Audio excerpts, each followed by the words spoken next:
തന്നിൽ തന്നെ കാണണം ഈശ്വരന്റെ രൂപത്തെ.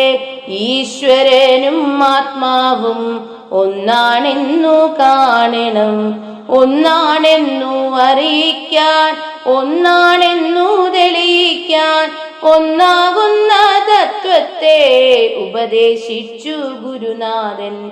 ഒന്നാകുന്ന തത്വം നിന്റെ ആത്മാവിൽ പ്രത്യക്ഷമായി കണ്ടിടുമ്പോൾ ആത്മനാഥൻ ആത്മാവിൽ ഉണർന്നിടും. ആത്മനാഥൻ ഉണരുമ്പോൾ അന്ധകാരം മാറിയിടും. ശാശ്വതമായുള്ള ശാന്തി ആത്മാവിൽ ലഭിച്ചിടും.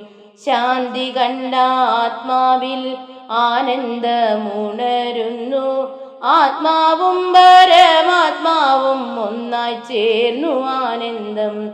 തന്നിൽ തന്നെ കാണണം ഈശ്വരന്റെ രൂപത്തെ. ഈശ്വരനും ആത്മാവും ഒന്നാണെന്നു കാണണം. ഈശ്വരനും ആത്മാവും ഒന്നാണെന്നു കാണണം.